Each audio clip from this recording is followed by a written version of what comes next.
नमस्कार, आप देख रहे हैं इंडिया न्यूज। आपके साथ मैं हूं रचना। शुरुआत करेंगे सुपरफास्ट 100 की। आपके साथ मैं हूं चित्रा त्रिपाठी। बड़ी खबर से करेंगे शुरुआत। बीजेपी के प्रधानमंत्री पद के उम्मीदवार नरेंद्र मोदी ने कांग्रेस उपाध्यक्ष राहुल गांधी को निशाने पर लिया है। महाराष्ट्र के अमरावती में मोदी ने कहा कि शहजादे मुझे ही याद करते हैं और हिंदुस्तान की बात करने की जगह गुजरात का हिसाब मांगते हैं।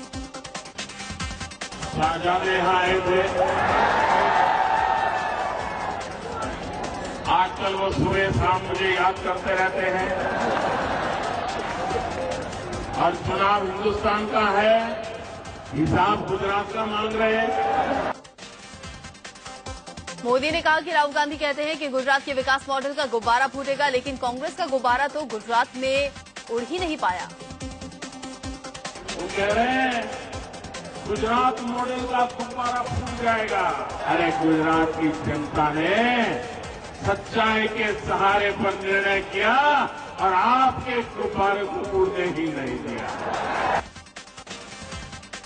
मोदी ने कहा कि राहुल गांधी अपनी मां सोनिया गांधी की बातों को भी गुब्बारे की तरह मानते हैं। मोदी ने दावा किया कि सोनिया के नेतृत्व वाले राजीव गांधी फाउंडेशन ने गुजरात को नंबर 1 करार दिया है। राजीव गांधी फाउंडेशन, जिसकी अध्यक्षा आपकी माता जी है, राजीव गांधी फाउंडेशन ने घोषणा की थी कि हिंदुस्तान में सबसे प्रगतिशील कोई सरकार है तो उस सरकार का नाम गुजरात सरकार। क्या आप अपनी मां की बातों को भी गुब्बारा मानते हो क्या? हर रैली की तरह नरेंद्र मोदी ने अमरावती में भी कांग्रेस मुक्त भारत का नारा दिया। उन्होंने कहा कि 1857 में अंग्रेज मुक्त भारत का नारा लगता था और आज कांग्रेस मुक्त भारत का वक्त आ गया है।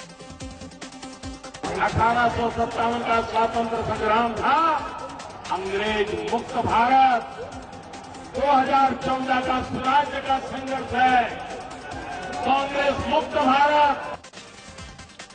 अमरावती की रैली में नरेंद्र मोदी ने कहा कि बाल ठाकरे को सच्ची श्रद्धांजलि तभी होगी जब महाराष्ट्र से एक भी कांग्रेस या एनसीपी का सांसद चुनकर दिल्ली ना जा पाए। बाला साहब को सच्ची श्रद्धांजलि होगी कि महाराष्ट्र की धरती पर से एक भी कांग्रेस का, एक भी एनसीपी का व्यक्ति चुन करके नहीं आना चाहिए। एनसीपी सुप्रीमो और केंद्रीय कृषि मंत्री शरद पवार पर भी मोदी बरसे। अमरावती की रैली में मोदी ने कहा कि पवार को क्रिकेट पर बोलने की फुर्सत है, लेकिन महाराष्ट्र में मरते किसानों की उन्हें चिंता नहीं। क्रिकेट के संबंध में तो आए दिन बयान देने के लिए उनको फुर्सत है, लेकिन मरते हुए किसान के लिए चिंता करने के लिए उनको फुर्सत नहीं है। महाराष्ट्र के अमरावती में रैली के बाद मोदी ने अकोला में भी जनसभा को संबोधित किया। साथ ही उनके नांदेड़ में भी चुनावी रैली हुई। महाराष्ट्र में एक के बाद एक उन्होंने 3 रैलियां की। महाराष्ट्र में 3 रैलियां करने के बाद नरेंद्र मोदी दक्षिण भारत का रुख करेंगे। उन्होंने कर्नाटक में 2 जनसभाओं को संबोधित करना है। पहली जनसभा बीजापुर में है, जबकि दूसरी रैली बेलगाम में। असम के लखीमपुर की रैली में कांग्रेस अध्यक्ष सोनिया गांधी ने बीजेपी पर निशाना साधा। उन्होंने कहा कि विपक्ष नफरत की सियासत करता है। वे ताकते हैं जिन्होंने नफरत और सामाजिक भेदभाव को अपना सियासी कारोबार बना रखा है।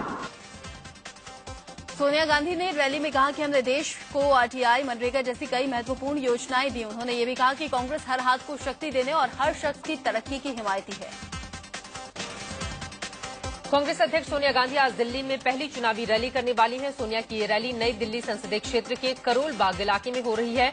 1979 में इंदिरा गांधी की रैली के बाद पहली बार सोनिया गांधी करोल बाग में रैली कर रही हैं। करोल बाग के अजमल पार्क में सोनिया की रैली के लिए तैयारियां पूरी हो चुकी हैं। रैली स्थल पर करीब 12,000 कुर्सियां लगाई गई हैं। साथ ही सुरक्षा के कड़े इंतजाम भी किए गए हैं। कई मेटल डिटेक्टर और सीसीटीवी कैमरे भी लगाए गए हैं।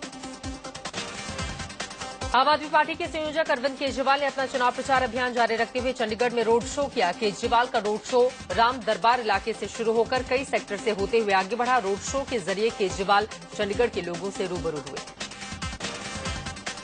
चंडीगढ़ में केजरीवाल ने आम आदमी पार्टी के उम्मीदवार गुलपनाग के लिए लोगों से वोट मांगे। गुलपनाग केजरीवाल के साथ रोड शो में शामिल हुई। इस सीट पर गुलपनाग का मुकाबला बीजेपी की किरण खेर और कांग्रेस के पवन बंसल से है। गाजियाबाद में मुख्यमंत्री अखिलेश यादव ने हुंकार भरी। अखिलेश ने बीजेपी के पीएम कैंडिडेट नरेंद्र मोदी पर निशाना साधते हुए कहा कि मोदी का गुजरात मॉडल खोखला है। साथ ही अखिलेश ने यूपी में विकास के लिए खुद अपनी पीठ थपथपाई। वहीं गाजियाबाद में मुख्यमंत्री अखिलेश यादव ने कई सालों तक उनकी पार्टी में रहे फिल्म अभिनेता और गाजियाबाद से मौजूदा कांग्रेस प्रत्याशी राज बब्बर पर भी निशाना साधा। अखिलेश ने राज बब्बर को बाहरी बताया। गाजियाबाद में मुख्यमंत्री अखिलेश यादव की रैली में हंगामा भी हुआ। जब वो मोदी पर निशाना साध रहे थे तो इस दौरान एक शख्स ने उनकी ओर चप्पल फेंकने की कोशिश की। हालांकि वो मंच से काफी दूर गिरी। आरोपी को हिरासत में ले लिया गया।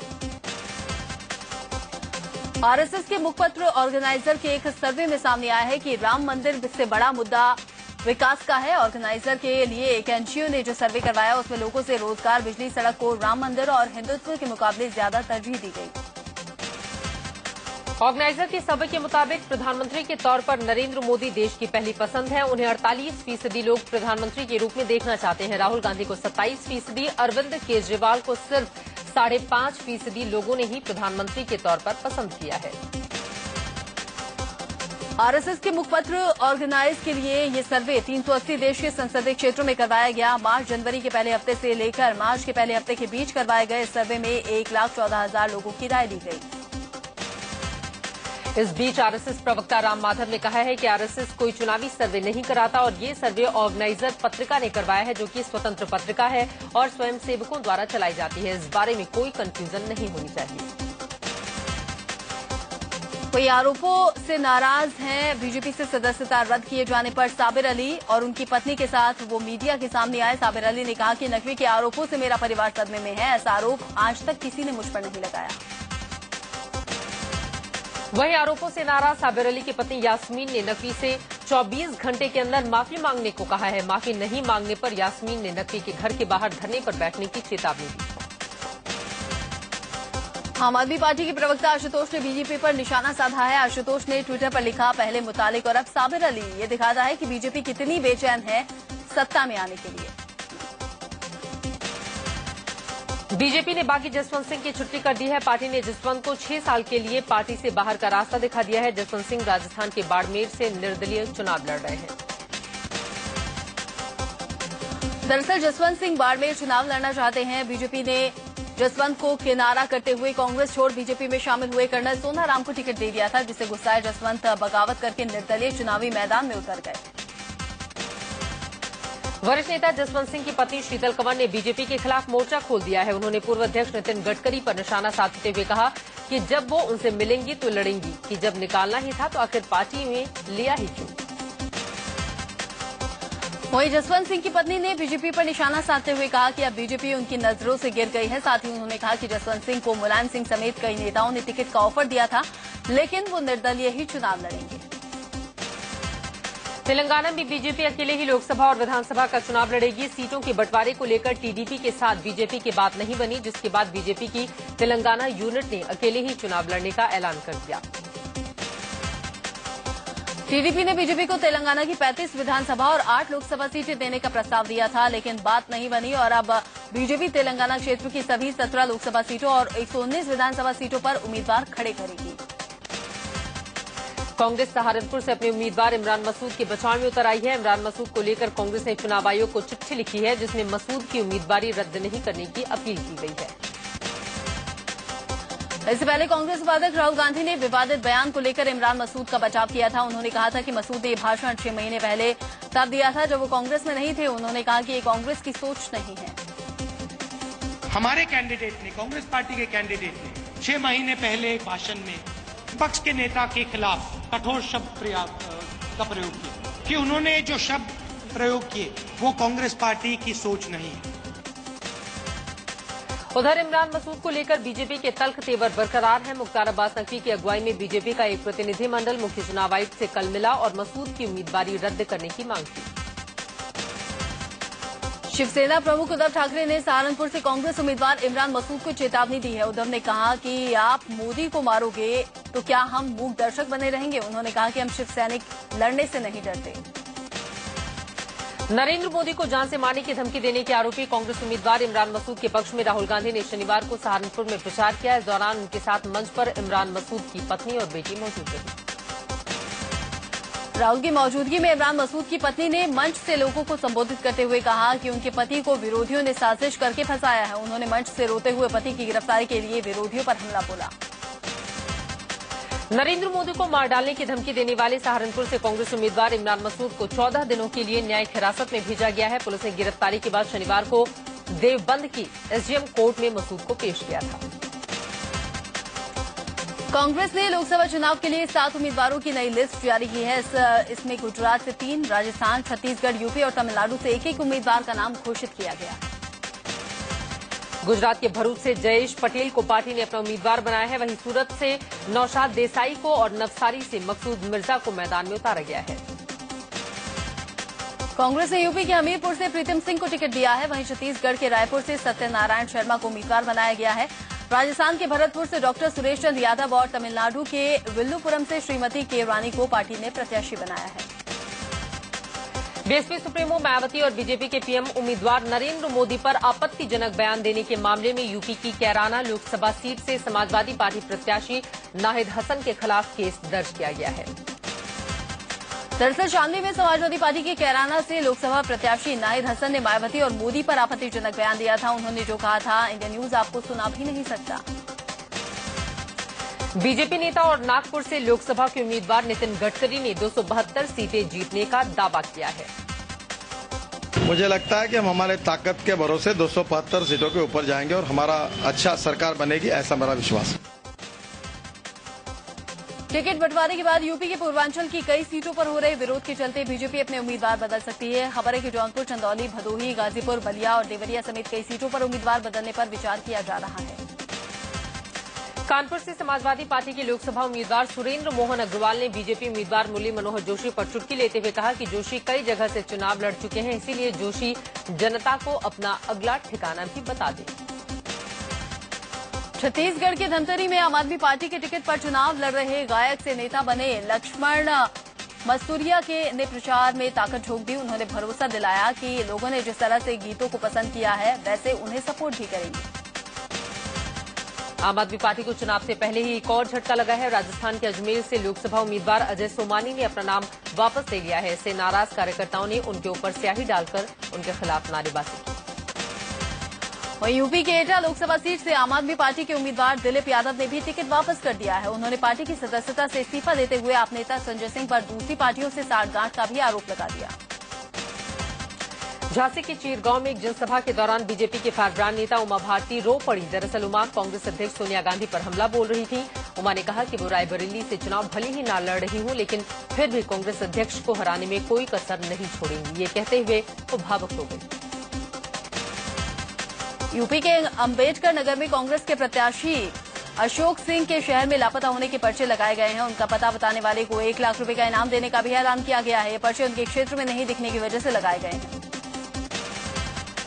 मां दुर्गा के सप्तशती मंत्र के मोदीकरण को लेकर राजनीति गर्मा गई है। मोदी पर आधारित श्लोक को लेकर समाजवादी पार्टी ने विरोध जताया। इसके कार्यकर्ताओं ने मोदी का राक्षस रूपी पुतला बनाकर गंगा में विसर्जित किया।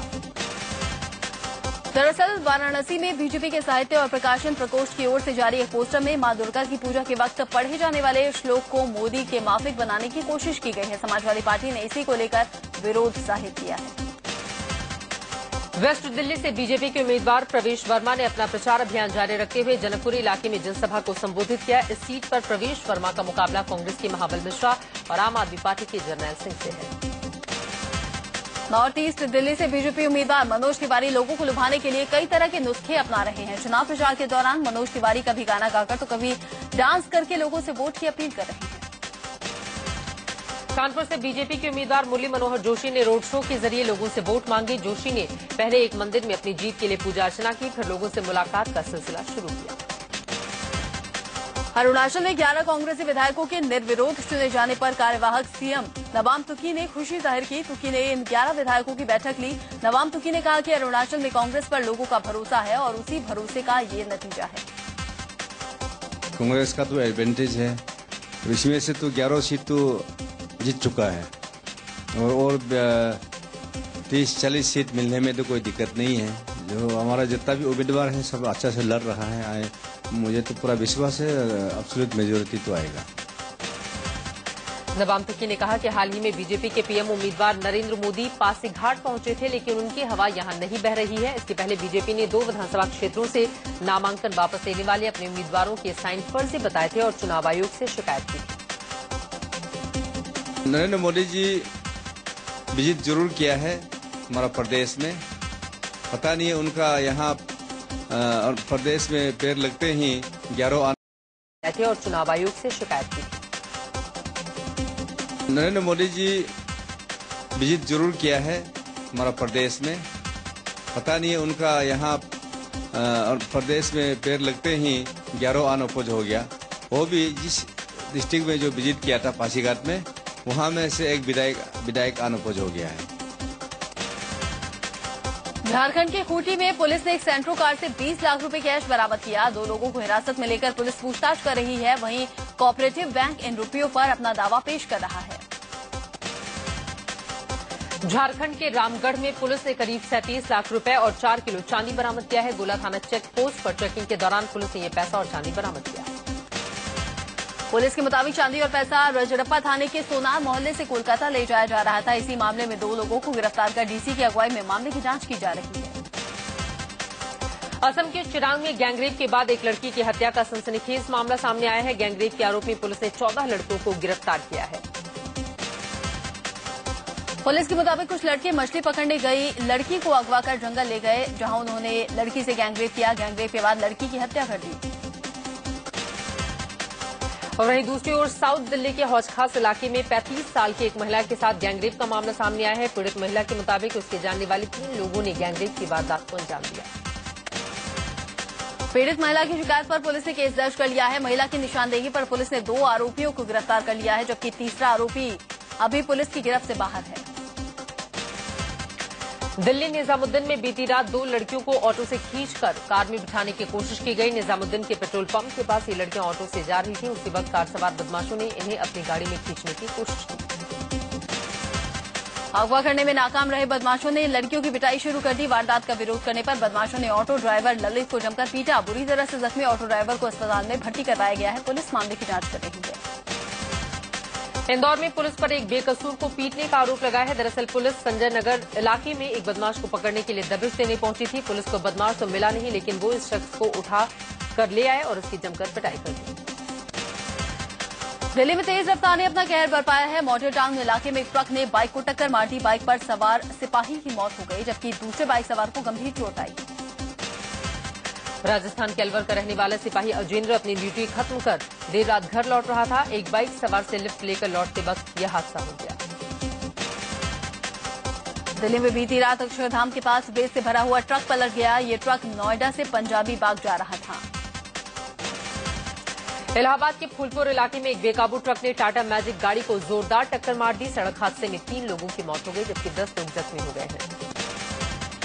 जम्मू कश्मीर के रामबन में भारी भूस्खलन से दर्जनों घर खतरे की जद में आ गए हैं। पहाड़ पर एकाएक हुए भूस्खलन से 13 मकान पूरी तरह से ध्वस्त हो गए और 18 मकानों पर दरारें आने से लोग सकते में हैं। दिल्ली के रजोस्करी इलाके में तालाब में डूबने से एक बच्चे की मौत हो गई। 8 घंटे के रेस्क्यू ऑपरेशन के बाद बच्चे के शव को निकाला गया।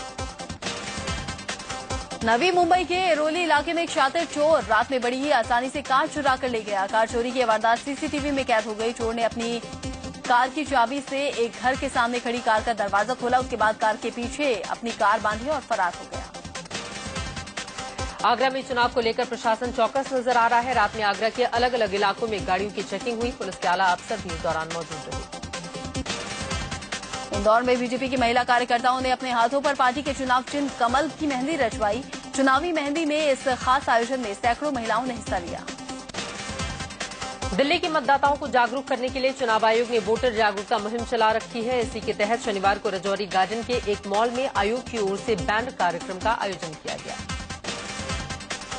पंजाब के अमृतसर में मतदाताओं को जागरूक करने के लिए मैराथन का आयोजन किया गया। मैराथन में सैकड़ों लोगों ने हिस्सा लिया। मैराथन के जरिए लोगों से वोट जरूर डालने की अपील की गई। राजस्थान के उदयपुर में महज 6 रुपए के इंक्रीमेंट के लिए एक रिटायर्ड कर्मचारी पिछले 33 साल से लड़ाई लड़ रहे हैं। शिक्षा विभाग में जूनियर अकाउंटेंट के पद से रिटायर्ड जयनारायण श्रीमाली अब कोर्ट का दरवाजा खटखटाने की तैयारी में है।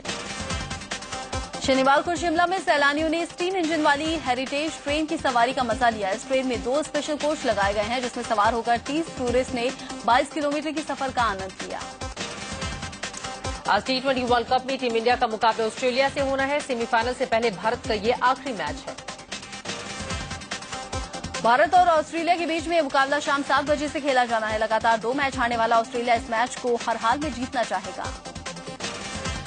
T20 में भारत और ऑस्ट्रेलिया के बीच अब तक 8 मुकाबले हुए हैं, जिसमें दोनों ही टीमों ने 4-4 मैच जीते हैं। अफगानिस्तान के चुनाव आयोग ने घुसे 4 तालिबानी आतंकियों को मार गिराया है। काबुल में चुनाव आयोग के दफ्तर में घुसे इन आतंकियों के साथ हुई मुठभेड़ में 2 सुरक्षाकर्मी जख्मी भी हुए हैं। पाकिस्तान के लाहौर में आतंकियों ने एक वरिष्ठ पत्रकार और लेखक रजा रूमी पर जानलेवा हमला किया, जिसमें वो बाल-बाल बचे। वेनेजुएला की एक राजधानी काराकस में सरकार के खिलाफ लोगों ने जमकर हंगामा किया और आगजनी की। इस दौरान सरकार विरोधी प्रदर्शनकारियों और समर्थकों के बीच भिड़ंत भी हो गई। हैती की राजधानी पोर्ट ओ प्रिंस में राष्ट्रपति के इस्तीफे की मांग को लेकर लोगों ने जोरदार प्रदर्शन किया। सड़क पर आगजनी कर प्रदर्शनकारियों ने जाम लगा दिया। अमेरिका के वॉशिंगटन में भूस्खलन के बाद मलबे से शवों को निकालने का काम जारी है। 25 शव अब तक निकाले जा चुके हैं। यूक्रेन क्रीमिया मामले में चीन पश्चिमी देशों और रूस में से किसी का भी समर्थन नहीं करेगा। चीन के राष्ट्रपति शी जिनपिंग अपनी जर्मनी यात्रा के दौरान उन्होंने ये बातें कही। वर्ल्ड रिकॉर्ड बनाने के लिए लोग क्या क्या नहीं करते, लेकिन जर्मनी के तमेरू जेगई ने कुछ ऐसा किया है कि हर कोई हैरत में पड़ गया है। बैसाखी के सहारे विकलांग जेगई ने हाथों से चलकर 100 मीटर की दौड़ महज 56 सेकंड में पूरी कर रिकॉर्ड बना दिया। स्विट्जरलैंड के बेसल में एनुअल ट्रेड शो के दौरान 329 करोड़ की घड़ी प्रदर्शित की गई। इस घड़ी में 110 कैरेट का डायमंड लगा हुआ है। स्टार प्लस पर आमिर खान के शो सत्यमेव जयते का आज आखिरी एपिसोड प्रसारित किया गया। इस एपिसोड में आमिर खान देश के नेताओं का सच सामने लेकर आया। आमिर ने लोगों से वोट जरूर डालने के लिए और सही शख्स का चुनाव करने की अपील की। टीवी सीरियल जोधा अकबर के बंद होने का खतरा मंडराने लगा है। सीरियल में जोधाबाई का किरदार निभाने वाली परिधि शर्मा ने निर्देशक संतराम वर्मा पर यौन उत्पीड़न के आरोप लगाए हैं। साथ ही उन्होंने सीरियल छोड़ने का भी ऐलान कर दिया। बॉलीवुड मेगा स्टार अमिताभ बच्चन जल्द ही आपको अपनी आने वाली फिल्म भूतनाथ रिटर्न्स को प्रमोट करने के लिए कॉमेडी नाइट्स विद कपिल में दिखाई देंगे। बिग बी ने इस शो का प्रोमो भी शूट कर लिया है। अजय देवगन को फिल्म हिम्मतवाला के लिए गोल्डन केला अवार्ड में सबसे घटिया अभिनेता घोषित किया गया है। वहीं सोनाक्षी सिन्हा को फिल्म आर राजकुमार में एक्टिंग के लिए घटिया अभिनेत्री का गोल्डन केला अवार्ड मिला। बॉलीवुड की क्वीन कंगना रनौत अब बड़े पर्दे पर मां का किरदार निभाने वाली हैं। खबर है कि सुजय घोष ने अपनी फिल्म दुर्गा रवानी सिंह में कंगना को साइन किया है, जिसमें वो एक विकलांग लड़की की मां का रोल निभाएंगी। और वहीं दूसरी ओर बॉलीवुड के सुपरस्टार सलमान खान स्पोर्ट्स पर आधारित एक फिल्म को प्रोड्यूस करना चाहते हैं। उन्होंने कहा कि खेल को बढ़ावा देने की जरूरत है और स्पोर्ट्स को फिल्मों के जरिए अच्छे से प्रमोट किया जा सकता है। मुंबई में फिटनेस एक्सपो में बॉलीवुड के कई सितारे शरीक हुए। बॉम्बे एग्जीबिशन सेंटर में शुरू हुए इस एक्सपो में अर्जुन कपूर, रणवीर सिंह समेत कई हस्तियों ने हिस्सा लिया। रजनीकांत की फिल्म कोचा दियान अब 1 मई को रिलीज होगी। पहले ये फिल्म 11 अप्रैल को रिलीज होने वाली थी। फिल्म में रजनीकांत के साथ ही दीपिका पादुकोण भी एक अहम किरदार में है। और दिल्ली में चल रहे west life style India fashion week के चौथे दिन बॉलीवुड के सितारों ने जलवा बिखेरा। चौथे दिन रैंप पर फिल्म अभिनेत्री नेहा धूपिया, गौर खान समेत बॉलीवुड की कई नामी हस्तियों ने कैटवॉक किया।